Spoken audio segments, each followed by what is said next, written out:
And first thing what we did was the process of selection had started. So we made lists and we narrowed it down. And then we started viewing those films and we started discussing the protagonists. And when we would talk about the protagonist and when we would be brainstorming, we would also end up talking about the trend of the films in those times, like in 1950s or 1960s, and we'll be referring to a particular event that this was shown in this film. And then we realized that we could not isolate the women protagonists from the decade they were created in. We realized that we needed to place them historically, in the context. Hello? Hello? Yes, everybody's earrings and the quotas are costumes that we discussed for hours. Good evening, everybody. Fashion was a very interesting topic for me and Kamna. We started our evening with complimenting each other on their dresses. And then we started looking at the characters' dressing. First, we decided we'll have one chapter that's dedicated to the costumes of the character because it's very important.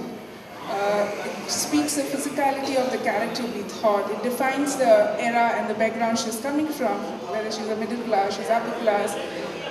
So we decided we'd have one whole chapter which is dedicated to fashion, to the trends, to what the society says yes and no to the costumes. But we realized that each decade the fashion changed so much and it reflected the changing mindset of the people. The saris in 50, if you see Meena Kumari dressing up inside Bibi or Ghulam, she's dressing up for her beloved. There's a kind of, she dresses up with so much love because she wants to impress her beloved. And that is so contrast to sari worn by Priyanka Chopra in Dostana for Desi Girl. It's the same costume, but the meanings have changed. She has also had a child out of it. I really consider myself fortunate because I think my entire career has been about being at the right place at the right time. And it's not just a pretty sentence, but I actually believe that I was very fortunate that when I came fresh out of the Film Institute with a gold medal for best student in acting, I didn't know which way my career would go. And I was fortunate that I signed 3 films when I was still at the Institute, and I started with Ankur.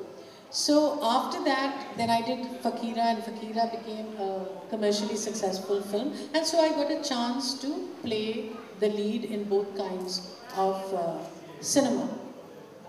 I think let's talk about the relevance of your book, particularly as we mark and celebrate 100 years of Indian cinema. And you cannot talk about Indian cinema until and unless you situate the woman in the various decades that have gone through, and that you've done it in 60 years is in itself historical and important. If we look at the trajectory of how women have been portrayed in Hindi cinema, we have had Hunter Wali, we've had the fearless Nadia, we've had a strong female protagonist in Duniya Na Mane, and that has gone on, Mother India, and there are so many other films. Then came a period when people like Meena Kumari and Nutan, and all of whom who were really very fine actors, if you see that in spite of the fact that a lot of these films were being made with them as the central part, it was still the stereotypical notion of what the good Indian woman is. And so you had a film called Main Chup Rahungi. Remaining silent is considered a virtue for a woman. That changed as society, because very often cinema is a reflection of society and also takes from society both ways. And so then you had the 80s, which is really the dark period, in which you had मैं इंसाफ की देवी और मैं ज़ख्मी औरत और मैं इसको मार डालूंगी और उसको जीने नहीं दूंगी और दुनिया भर की चीज़ें मैं कर लूंगी, which was really, it was seemingly that it was about emancipated women, but actually it is, we had Hindi cinema that had Rambos and now we had Rambolinas. They were women in drag.